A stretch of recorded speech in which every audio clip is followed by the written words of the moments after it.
Hey friends, welcome to another blog. आप हैं हमारे साथ। मैं हूं दैकी गाय एक्सप्लोरर और आप देख रहे हैं दैकी गाय एक्सप्लोरर चैनल।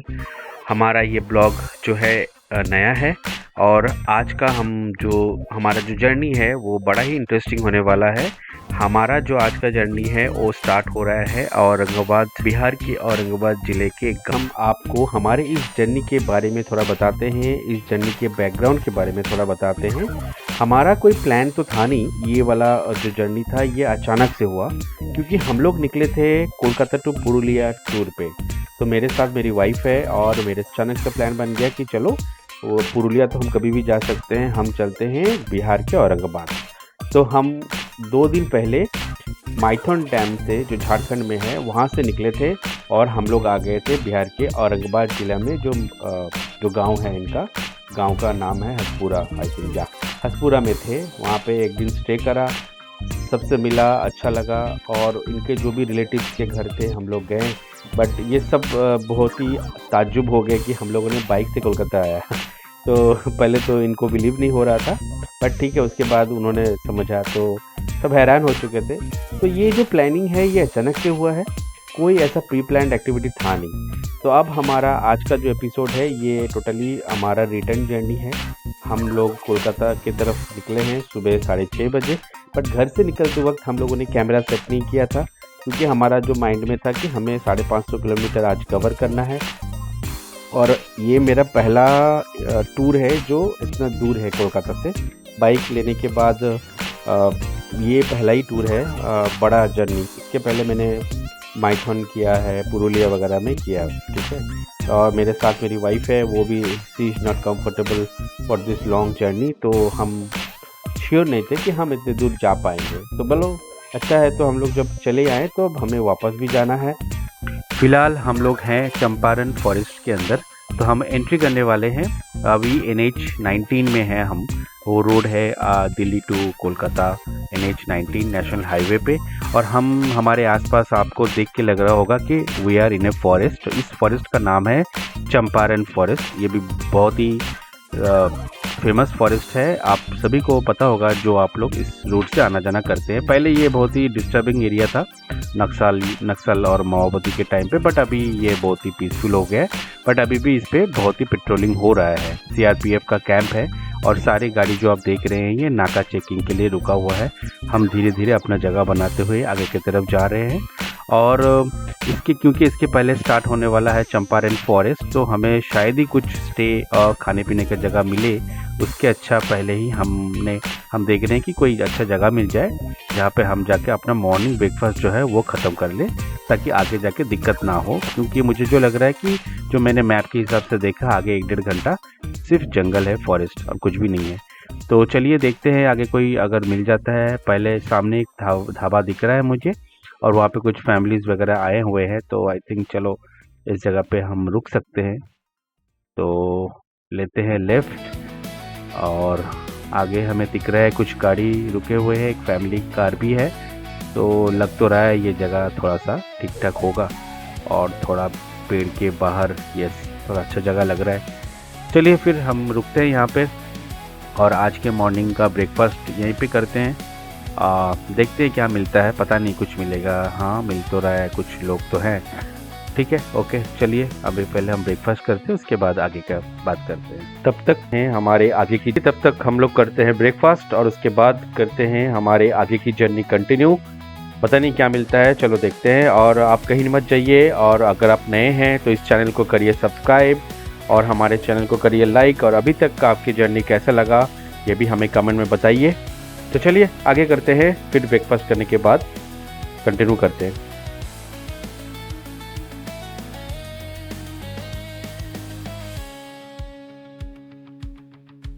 और देखते देखते हो गया है हमारा ब्रेकफास्ट।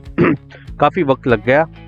हमने खाया आलू के पराठे और पुदीना की चटनी, काफ़ी स्वादिष्ट है और यहाँ पे लोग भी बहुत अच्छे हैं।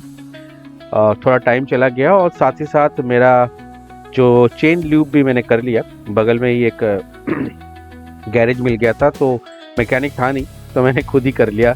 तो मेरे आगे का जो टेंशन है वो ख़त्म हो गया, क्योंकि मैं जब गया से स्टार्ट कर रहा था तो मेरे पास चेन ल्यूब नहीं था और रास्ते में कोई ऐसा जगह मिला नहीं था जहाँ पे मैं चेन ल्यूब करा सकूँ। तो फ़िलहाल हो गया है कंप्लीट। तो मेरा चेन ल्यूब हो जाने के बाद मैं भी हो गया हूँ थोड़ा सा टेंशन फ्री। चलो आगे का जो भी जर्नी है मैं आराम से कवर कर पाऊँगा। तो हम स्टार्ट करते हैं। अभी हम चंपारण फॉरेस्ट के अंदर ही हैं और आगे जाके आपको सिर्फ फॉरेस्ट के नज़ारा ही मिलेगा। चारों तरफ सिर्फ जंगल, पहाड़ और रास्ते मिलेंगे और कुछ नहीं मिलेगा। लेकिन हाँ, यही रोड को एंजॉय करते करते जाएंगे हम लोग। अभी दिन के टाइम है, अभी बज रहे हैं 10:30 और मौसम काफ़ी सुहाना है। हमारे आगे की जर्नी भी स्मूथ है। आई थिंक ये रास्ता भी बहुत स्मूथ है क्योंकि ज़्यादा ट्रैफिक भी नहीं रहता है इस टाइम पे। बहुत ही सुंदर हवा चल रहा है और काफ़ी बढ़िया लग रहा है ऐसे मौसम में। राइडिंग का एक्चुअल जो मज़ा है वो ऐसे मौसम और ऐसे रास्तों पे ही मिलता है जहाँ पे रोड हो खुला, कोई टेंशन है नहीं, आप अपने मर्ज़ी से गाड़ी चला रहे हो, टेंशन फ्री, एक डिसेंट स्पीड मेंटेन करके चला रहे हो और आपका जो एक क्या कहूँ वो एक अलग ही माइंड स्टेट है जहाँ पे हम लोग, एक बाइकर ही समझ सकता है वो क्या मैं बोलना चाहता हूँ। क्योंकि इस टाइम पे हमारे दिमाग में चलता है जो है वो सिर्फ प्रेजेंट मोमेंट चलता है और कुछ भी नहीं, सिर्फ हम और हमारे जर्नी और हमारे बाइक और हमारे रोड, बस सामने यही नज़र आता है। और क्या ही बताऊं, ऐसे जर्नी का मज़ा लेने ही तो हम लोग निकल पड़ते हैं। आप लोग भी निकलिए ज़रूर। मैं तो कहूँगा कि रोड जर्नी एक थेरेपी है सबके लिए, चाहे वो आप ट्रेन में सफ़र करो, बस में सफ़र करो, गाड़ी में सफ़र करो, अपने 2 व्हीलर है, 4 व्हीलर है, निकल पड़ो यार, घर में बैठो, निकल पड़ो अपने जर्नी, अपने आप को समझने के लिए ये बहुत ज़रूरी होता है। और ख़ुद आप जब रास्तों में निकलोगे अपने आप रास्ते बनते रहेंगे। प्रॉब्लम बहुत सारे आएंगे, कभी लगेगा फैमिली प्रॉब्लम है, कभी फिनेंशियल प्रॉब्लम है, कभी कुछ ना कुछ ज़िंदगी में तो लगा ही रहेगा। ज़िंदगी का नाम ही है प्रॉब्लम। बट अगर आप उस सबको नज़रअंदाज करके निकल पड़ो तो रास्ते अपने आप बनने लगते हैं। रास्ते में मुश्किलात भी आपको समझ में आएगा जब आप अपने साथ वक्त बिताओगे।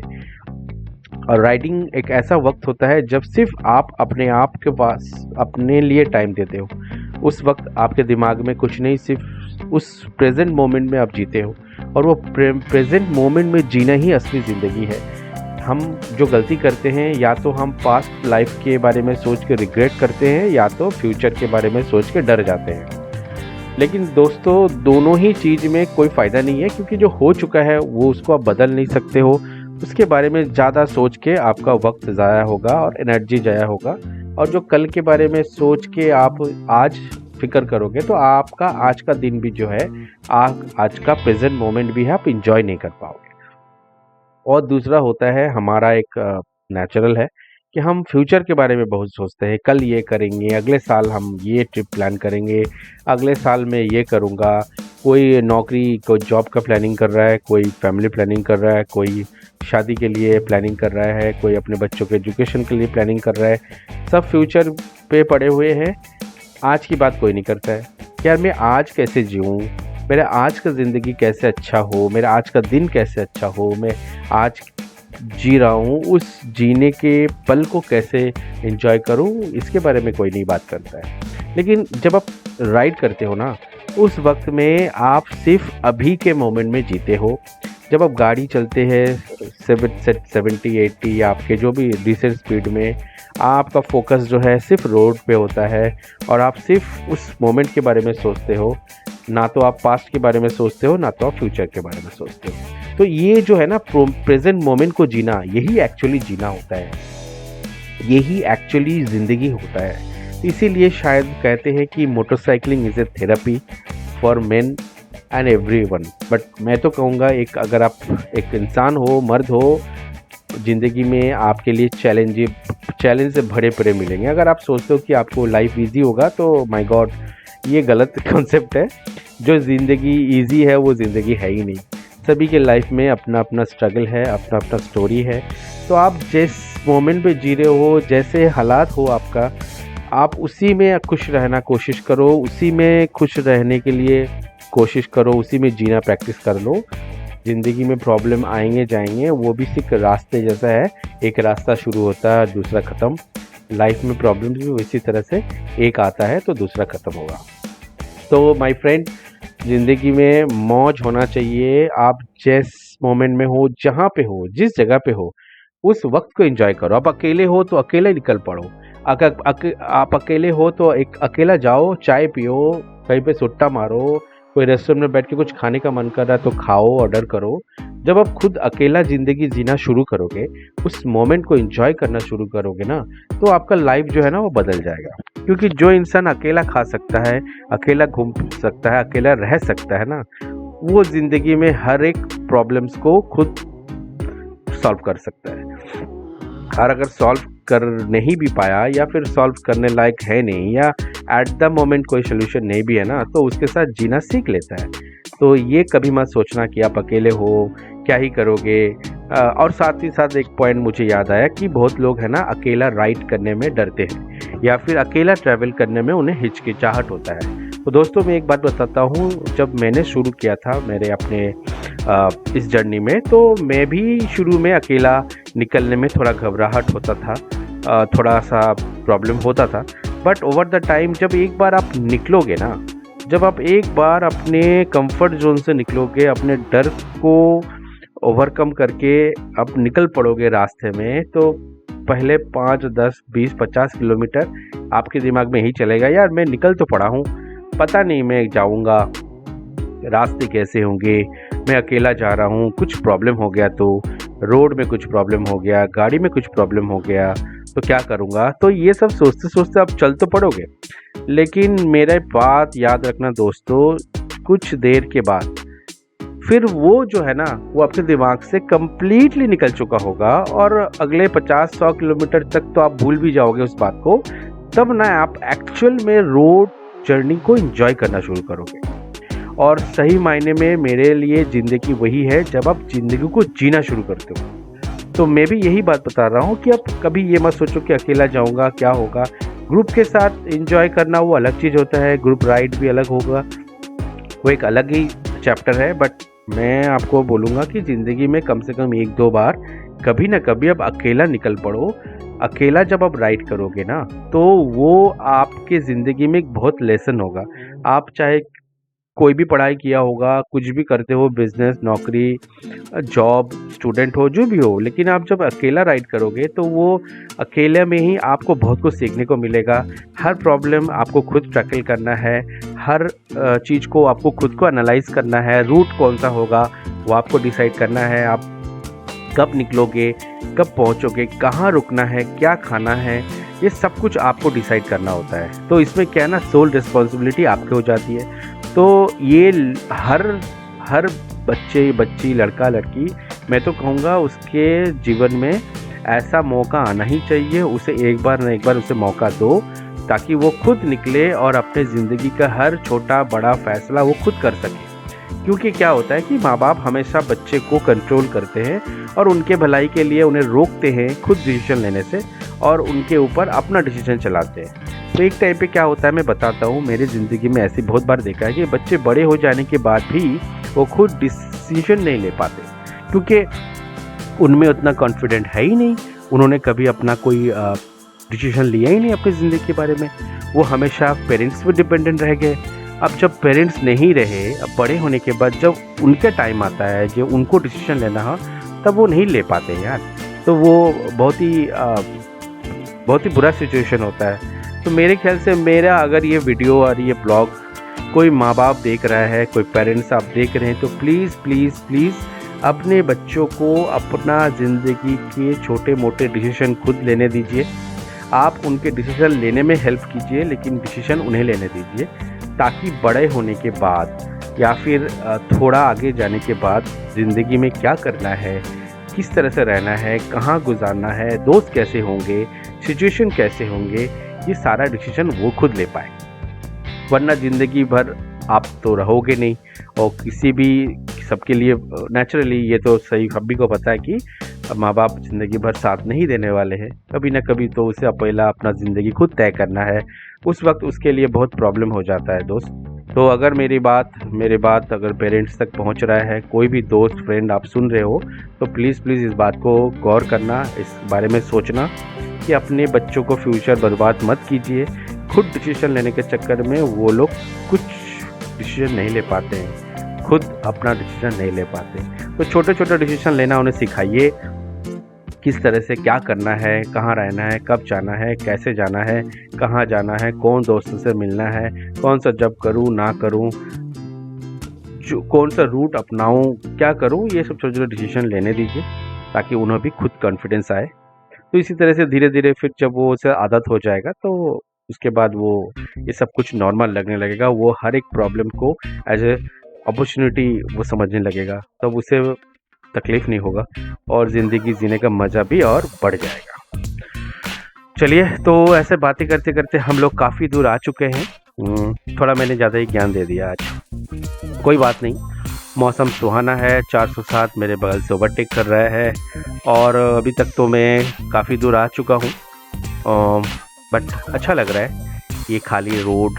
बट तकलीफ़ एक ही है, जो हाईवे के बीच बीच में अचानक से जो डोमेस्टिक्स एनिमल्स वगैरह गाय भैंस आ रहा है, तो ये बहुत हैज़ार्ड है, क्योंकि अगर आप एक हाईवे पे स्पीड मेंटेन कर रहे हो तो अचानक से कोई गाय आपके बीच में आ जाए तो कंट्रोल कर पाना बहुत ही मुश्किल है। खासकर डिवाइडर में देख रहा हूँ मैं, रोड के बीच में जो डिवाइडर बना हुआ है वहाँ पे बहुत ही ज़्यादा गाय भैंस घूम रहा है, खाना खा रहा है, चल रहे हैं, तो उनसे बड़ा सावधान स्लो हो जाना चाहिए।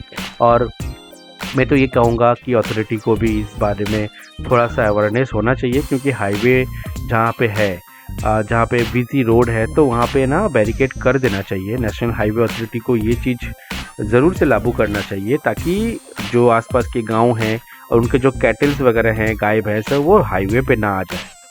और ये बात मैं रिस्पॉन्सिबिलिटी से कह रहा हूँ कि जो लोग हैं, जो किसान हैं या गाँव के हाईवे के पास में जो गाँव रहते हैं, उन लोगों को भी ये चीज़ समझना चाहिए कि उनके गाय भैंस को इसी तरह से खुले में मत छोड़ो यार।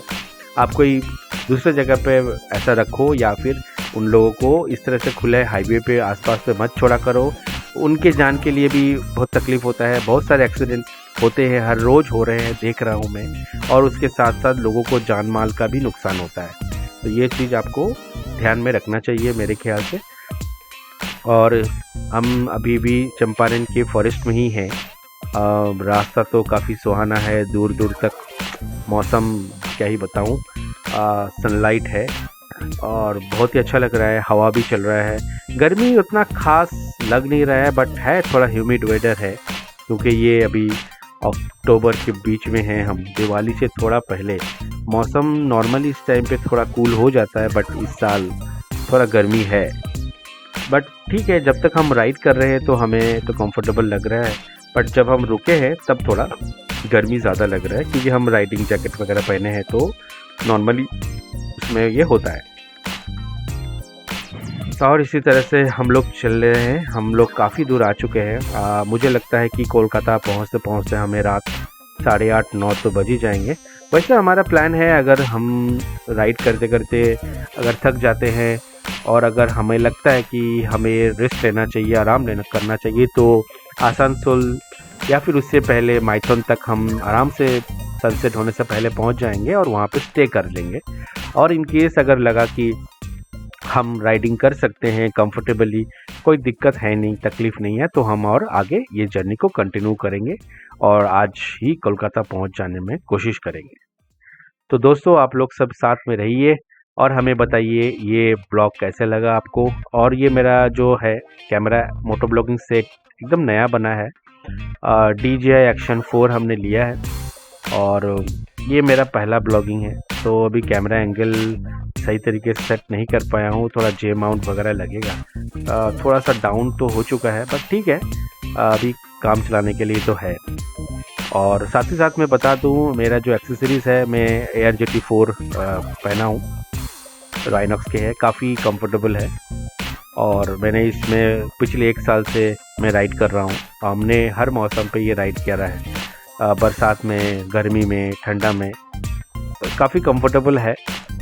और देखते देखते जो चंपारण के स्मूथ रोड से हम आ गए हैं, थोड़ा ऊबड़ खाबड़ रास्ता है, यहाँ पे रास्ते में कंस्ट्रक्शन चल रहा है, फ्लाईओवर का काम भी हो रहा है, तो रास्ता बहुत नैरो है और बीच बीच में रास्ता टूटा भी है।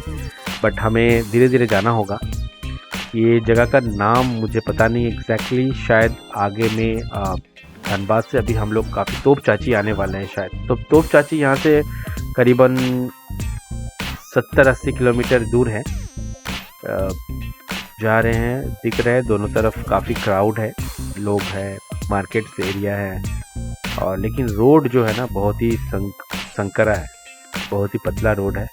देख के धीरे धीरे जाना हो रहा है। तो हम ओवरटेक तो कर नहीं पा रहे हैं क्योंकि ये रोड काफ़ी छोटा है, पतला है। गाड़ी के पीछे पीछे चलते हैं, फिर आगे जब डाइवर्शन ख़त्म हो जाएगा फिर हम लोग अपने तरीके से गाड़ी को ले जा पाएंगे।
तो देखते देखते डाइवर्शन ख़त्म हो चुका है। अब हम आ गए हैं स्मूथ 6 वे हाईलेन पे। रास्ता काफ़ी ख़राब था बीच में, तो हम एवरेज स्पीड नहीं मेंटेन कर पाए, बट फिर भी चलो हम लोगों ने काफ़ी देर कंटिन्यू चला लिया है। कम से कम 1 घंटा हो गया हम लोग ड्राइव कर रहे हैं। अब हमें एक जगह पे देखना होगा। 2 चीज़ है, हमारा फ्यूल भी थोड़ा कम होने वाला है, तो आगे में कोई अगर स्टेशन मिलेगा तो फ्यूल स्टेशन से हम फ्यूल अप करवा लेंगे। और एक ब्रेक भी लेना होगा क्योंकि ये काफ़ी लंबा हो चुका है, हम लोग राइड कर रहे हैं, तो सोच रहे हैं कि कहीं पे एक अच्छा जगह मिल जाए तो वहाँ पे हम ब्रेक भी ले लेंगे। तो रास्ता तो अच्छा है, लेफ़्ट में एक पेट्रोल पंप दिख रहा है। चलो देखते हैं, यहीं से फ्यूल अप कराते हैं, पता नहीं आगे जाके फिर कहाँ मिलेगा।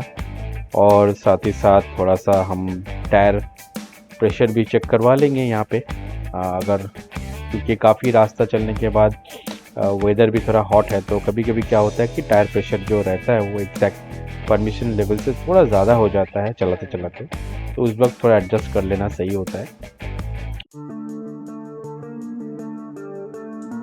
दोस्तों मेरे DJI एक्शन कैमरा का बैटरी भी ख़त्म होने वाला है लगभग, तो कहीं मत जाइए, फिर हम नेक्स्ट एपिसोड में देखते हैं आगे के जर्नी।